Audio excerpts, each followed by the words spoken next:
Broncos Spotlight with Pokey. I'm Larry Vanilli, joined by Tom Scott, the BSU head football coach. And if ever there was a case where you might expect a letdown, I guess it would be on the heels of that emotional victory over the University of Nevada, Reno last week. To their credit, the Broncos came out very focused and smashed up Liberty 35-7, and perhaps the most complete performance of the season. Yeah, no question. During the game, I thought we weren't real emotional about this game, but we came out and we played very well. We graded out very well in almost every area, and I was really proud of this football team, the way they played in a game that they could have really let down. You were able to play a lot of players for the first time in the fourth quarter, and one thing you could hear in the stands was, take Tony out, save Tony, take Tony out. So finally you did, and instead of bringing in Andy Burley, you brought in Mark Palutek. Has the backup quarterback situation changed? No, but we're trying to redshirt Burl if we can, and I'm not sure we can. If Hildy's going to be out for any length of time, Burl's going to be playing, and we'll ruin his redshirt year. But if it's a mop-up deal or whatever, Palutek's going to play. Well, it certainly was nice to see the stands full, and somebody made a remark on the sideline that the old days are back. Broncos used to fill that house during the 70s and played exciting football, and it appears that we're on the verge of a new era of the same kind of performances. Interesting to be across the field from a guy like Sam Tigliano, who coached in the NFL. And he seemed like a really nice guy. I talked to him for a while before the game and after the game. A real class act. The one problem we did have on offense, we did miss a line a few times, had to take a few timeouts, but our little quarterback was on. Boy, I tell you, he did a great job. Sort of a scary moment early when Ryan Akibi gets the completion and then drops the football, and Liberty has a golden opportunity. Our defense played very well, probably our best game defensively. They couldn't run against us, and our new defensive line, we kept a lot of people fresh, did put some pressure on the quarterback, and it really helped. Well, people can see the way Tony Hildy is delivering the football last night. He looked terrific. Well, this was by far his best game throwing the football. He was confident. He threw it with pressure on him a couple of times. We even had Lee Schrack throw a pass, and we got unlucky, and they caught us in a man coverage, which they covered the pass very well. But we'll catch somebody in his zone, and it'll work out. This is the thing that Hildy does. I mean, he makes the 3-yard run for a touchdown. And if he can complete 60% of his passes and do what he does scrambling, he's going to be a great quarterback. Longest run there by the big horse all night. Otherwise, the Broncos stopped. Well, they were cutting back, and they did get some decent runs, but they only had 44 yards rushing. And really, except for that third quarter, early in the third quarter, we did a great job on it. Here's a great pass to Casey Adams, and I tell you, Casey makes people miss, there's no question. Another great pass to Randy Matishuk. And Randy played his best game of the year. He really did a good job. Our kicker, Erickson, has really done well. He's made 5 straight field goals. That really helps. And as much as the field goals that put points on the board, he really gave them fits, put the ball consistently in the end zone on kickoffs so that they didn't have terrific field position. Well, their average starting point was on the 20-yard line, which is fantastic. That's your goal. They did drop a lot of passes. I don't know what the reason for that, because they didn't drop any against Toledo. The reason was Dwan Miller made a great play on that one, but they did drop some passes that they had caught before. Maybe they're worried about the hit. And here it comes. Dropping this one. And there was pressure on him. And the nice thing about Ryan is he can break tackles. He's a running back out of high school, and now a great wide receiver, can really do some things. 73 yards, Hildy to Akibi, and as we've said for the last season and a half now, you're going to hear that phrase a lot over the next few years. There's a good stick by Tim Foley, came up very hard, and we feel if we can keep him out of the end zone. Cliff Robinson, who played quite a bit, this is his first real playing time, and we thought he played very well. Sione Fafita in there with Joe O'Brien. Great pressure on the quarterback last night. A lot of hurries, a lot of near sacks. This was incredible. A sidearm 30-yard rope, but a lot of hurries last night. I guess that your defensive coordinator Tom Mason encouraged after the game. He was glad to see the front put some pressure on, and then the offense comes right back. And Tony, you know, He played about as well as he can play. He threw the ball very well. Receivers caught the ball very well. I think he's a little over 60%, but he had about 4 drawn passes. And if he had those caught, he'd have been around 70%. Made that one look easy as Howski puts the Broncos up. And now the 2-point conversion. We're 6 for 6 this year for 2-point conversions, which is fantastic. Pokey gets it, and it's 24-0. And shades of last week where people start to relax in the stands, but I know not on the sideline. No, you know, you can never get enough points. You're always nervous about it. And there's some amazing things that can happen in a game. So you got to stay focused and ready.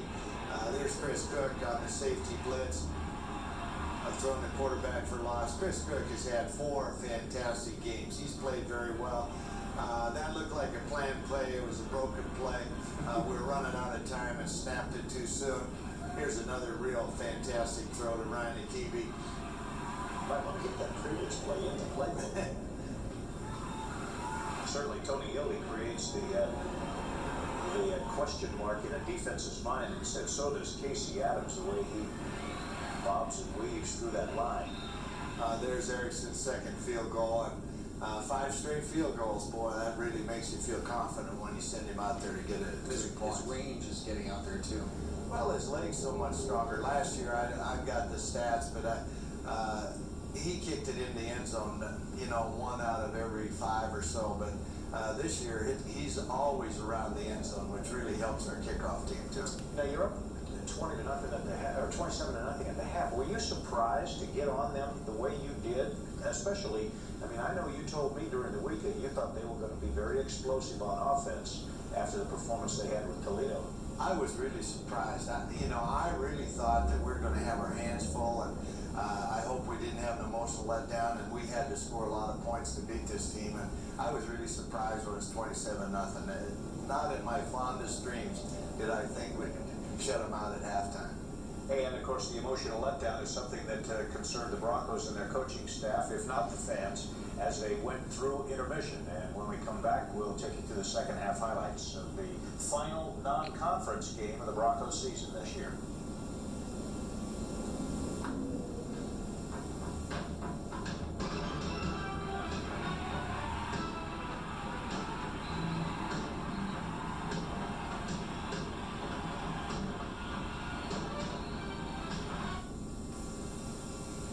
Broncos for the second week in a row jumping all over an opponent early, building a big lead, and contrary to last week when Nevada got back in the game by intermission, this week the Broncos in command. And okay, everybody wants to know, what's the halftime speech at a 27-0 event? It obviously isn't good enough, but I just talked to him a little bit about being a 0-0 tie and just mentally think that we're going out even and try and win the second half. And we actually did win the second half, but we get out there in the first series, we're just bad. We got caught in a couple deals, though. They ran 4 verticals on cover 3, and that's the one coverage you don't want to have with 4 verticals. Very tough to cover, so we got caught a couple times. Before you go any farther with that, now that's a very technical term that all the coaches out there understand, but explain it for the layman. Well, what happens, a 3 deep zone, which everybody has, and what they do is run 4 receivers, quarter, and then they look at the free safety, and whichever way he goes, they throw to the other guy. And very tough, very easy to cover if you're in a straight man or a combination man zone, or even cover 2, which is a 2 deep zone. But if you get caught in that coverage and you don't get to the quarterback right away, he's going to have a long game. And they caught us twice in that series in a 3 deep zone. Learn a little bit every week, I guess. The Bronco basketball team, which has won the Big Sky Championship the last 2 years and represented the conference in the NCAA tournament, honored at halftime, picked up their rings, and perhaps some of these football players will want to get a peek at those rings and see what's the pot of gold at the end of the rainbow. I guess that's one of the 4 verticals right there. Here they caught us in that cover 2, and our middle linebacker ran out of the middle zone. Missed a counter play, and we didn't do a very good job, and so we looked like mush for the first 4 minutes of the first half. But our offense came back and started playing pretty well. First two guys miss, first three guys miss, and Casey bouncing off people. I don't think I've ever seen a back. We get a real break here. I don't think I've ever seen a back like Casey where everybody misses him. I mean, we've been in 4 games now and nobody's really tackled him.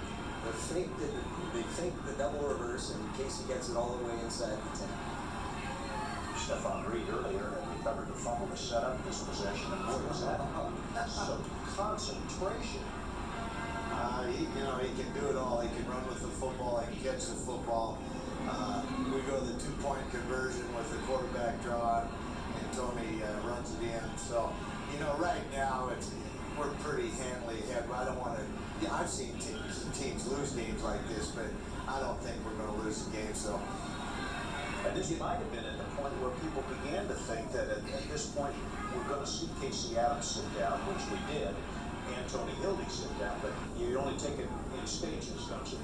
Yeah, I don't. Now we got Mark in, and I want to see him do a good job. And Bowens, I think, is a real fine tailback. He's a great returner, and here we get Corey Johnson, and these guys are going to have to play down the road. So it's great getting them into the football game, and I was kind of impressed the way they play. I know at Portland State, when we put it backups, we'd be going crazy. We'd be so mad after we have the backups in because we look so bad, it'd drive us crazy. But these guys look pretty good, pretty confident. Got an interception by Vince Watson, and then a recovered fumble. But I thought we looked decent, having not played very much. And for the first time in his coaching career, Pokey Allen is 4-0. Never happened to Portland State. First time in my whole career playing and coaching. Nice feeling, isn't it? Yeah, it is nice. Congratulations. Broncos with the season high 545 total yards last night to 295. First time under 300 from the defense. Only 18 rushing attempts by Liberty last night, which is an all-time Bronco defensive record, by the way. Tony Hildy, 21 of 32, season high 286 yards, 3 touchdowns, second straight week, no interceptions, 14 yards rushing. Great night by Tony. And KC with 19 carries, 129 yards, 5 catches, 47 yards, punt return for 7 yards, only 183 yards all-purpose offense. What's wrong with this guy? Ryan Akibi, 6 catches, and he had his second career 100-yard game and the long touchdown, 73-yarder. Jared Houskey, 4 catches for 63 yards and a TD. Jared very steady for the Broncos. Elsewhere,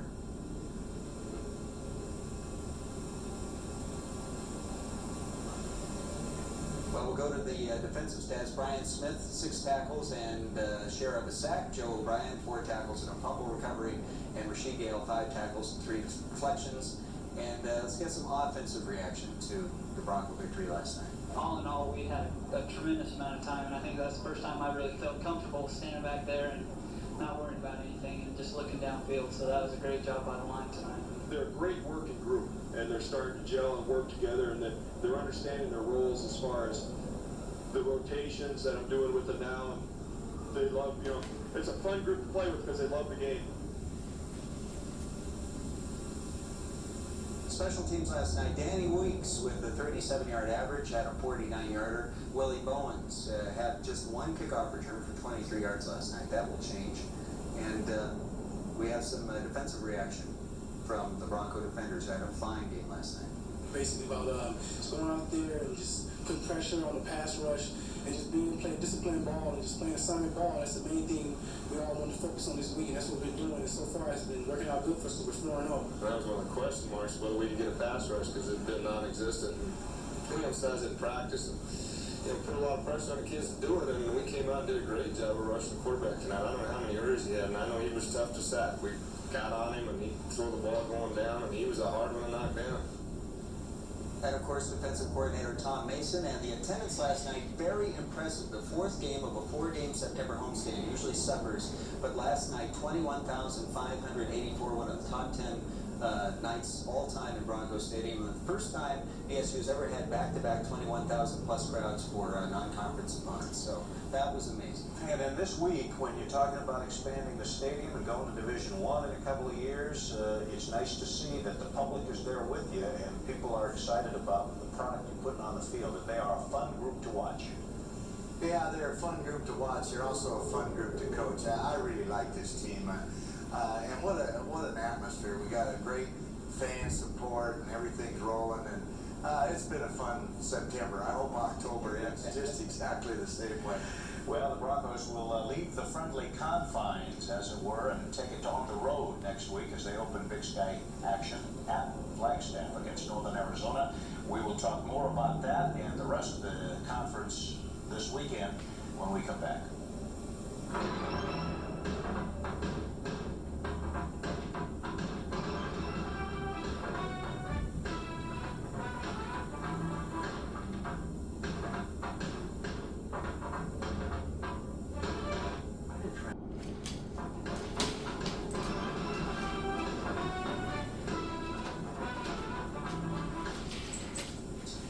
The Broncos certainly hoping to extend that string of successes, but it is no more a guaranteed victory when you take it to Flagstaff. And so if they're going to get it done, they're going to have a full team effort come Saturday night against the Northern Arizona Lumberjacks, and that means special teams will again be playing a very important role.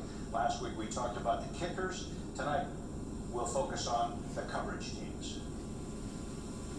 I think the coaches try to pick out the craziest people. It is very potentially dangerous if you do just go in there flying there without regard to your responsibilities. You have to be crazy. It's kind of fun. It may sound like these guys are talking about football in general, but actually they're talking about what it takes to play on the Broncos special teams unit, known as the Mob Squad. Storm gangsters. If we were wearing orange, you'd be orange trash. The members of the Broncos special teams may not be able to agree on a nickname for their unit, but to a man, they all agree on their ultimate Sports Center highlight. Sitting in your bed like for a game, getting a big hit on the kickoff. Knocking the ball out, knocking the helmet off. Getting on the fumble, going back to the end zone to win the game. No such luck thus far in 1994. There have been plenty of bone-jarring collisions, but so far no one. But the no-name unit has reached the end zone yet. Reporting for Broncos Spotlight, I'm Larry Martin.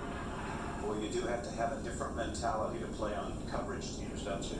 Well, you find out usually who the defensive players are when you cover kickoffs, because it takes a special person to run down as fast as you can, and people are trying to hit you in the ear hole all the way down, and to hit somebody going 90 miles an hour, it takes somebody special. Now, what's that unit called again? I don't know. I haven't given them a nickname. We used to give them nicknames, but I haven't given them a nickname this year yet. If you continue to cover like that, you may have to come up with one. Well, they've done very well in the last 2 weeks. The first week was kind of like a pillow fight, but since then we've gotten across. We need violence, so they've been very tough. Well, some interesting doings around the Big Sky yesterday as we take a look at the scoreboard. Idaho 51 second half points in beating Stephen F. Austin. Northern Arizona, that's the game that you had an eye on yesterday. 47-30 in Bozeman over Montana State. Eastern Washington bringing Weber State back down to earth up in Cheney. And Montana rallying past North Texas on the road, an impressive win there. So this week we have Eastern Washington in the old Pokey stomping ground, Civic Stadium in Portland. Idaho State at Idaho in the Kibbie Dome. Cal Poly San Luis Obispo goes to Montana. Montana State at Sacramento State in non-conference action, and Weber State goes to Northeast Louisiana. I guess not only do you see your conference opponents for this year, but the way the schedules work this year, you're seeing some of your potential future rivals as well. With Montana playing at North Texas, Cal Poly, another team that who knows you may see down the road because they're going to get into the Big West. Not in football to start, but who knows. When we come back, we will look forward to another exciting week, he hopes, of Bronco football as the guys go on the road for the first time. And that's always tension time. Stay with us. Well, the Broncos are off to a 4-0 September start. One of the keys to that is talent, but another key to the talent is great leadership. And one of the places you look to leadership this year is in the secondary, under the microscope every week. And one of those guys is Chris Cook, senior strong safety. Brad Larondo takes a look at one of the Bronco leaders. The four members of the defensive backfield are four of the most scrutinized players on the football field. Big play stoppers, big play givers, heroes one play, goats the next. For BSU senior safety Chris Cook, he's seen the ups and the downs of the Bronco DBs, a group which publicly often hears more about the downs than the ups. We have something to prove, but not much for other people. I think we have something to prove within ourselves. just to let ourselves know that we're able to play, higher than other people think we're able to play. We just go out there and try to execute, try to get in our coverages, and try to make big hits, big plays. Let everybody know that this defensive secondary, is no pushovers. As a junior college transfer last fall, Cook assumed the starting strong safety duties and didn't let them go, leading the defensive backs in tackles with 63 and registering 4 sacks, quickly assuming a reputation as a big hitter. It's a reputation Cook certainly won't downplay, but he's quick to note that solid overall play, not just big hits, is what makes the best, and in the long run, the smartest safeties. I just go out there and try to do my job, and I don't go out there and try to hurt anybody, but, if a receiver come across the middle, I'm just going to let him know that he's going to, realize that I'm there, and I'm going to let him know I'm going to be there all day. 4 games into this year's schedule, Cook and his teammates in the defensive backfield have shown marked improvement over last year, in which the same group ranked last in the Big Sky in pass defense. But rest assured, they'll be tested throughout the remainder of this season, as the schedule is chock full of good quarterbacks from the pass-happy Big Sky Conference. Those teams, they're the type of teams that capitalize on their mistakes, and we can't afford to go out there and make many mistakes. So whether it's Dickinson, Hysaw, Lewis, or whomever opposite the Broncos, when they go to the air, all eyes will fall on the defensive backs and their senior leader, Chris Cook. For Bronco Spotlight, I'm Brad Larondo. He is a player. He is a great player. I mean, he hits every play and doesn't make many mistakes, and he's really a fine football player. Athletes have great pride, and when you go through a season like your guys and your coaching staff went through last year, always filed away in the back of your mind is someday we'll pay them back for that one. And you've had an opportunity this year to avenge one loss to Reno, and then now you got Northern Arizona, a team that beat you up a little last year, and just was part of a very frustrating campaign for you. This thing has really gone the other direction, and I know you're optimistic going south. Yeah, we are. We think we're a pretty good football team right now, and we got a lot of room for improvement. We can get a lot better. We're still making way too many mistakes, but we're making less mistakes than we did the week before. So if we can have a good week of practice, we're going to feel good going down to Northern Arizona.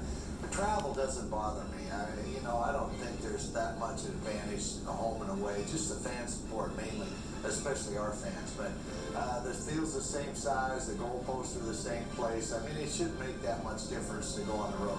The problem with Northern Arizona is it doesn't matter where you face them. This is a great-looking team. They had 616 yards total offense yesterday at Montana State on grass.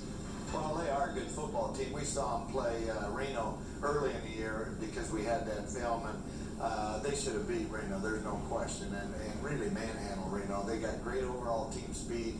I think the difference from this year to last year is their quarterback has just been awesome. Well, it certainly is a challenge for you, and Tom and I will be with the Broncos live right here on Channel 7 in Boise next week, and we invite you to join us for Bronco Spotlight next week at this time as we recap Game 5 of the '94 BSU football season. So long, everyone.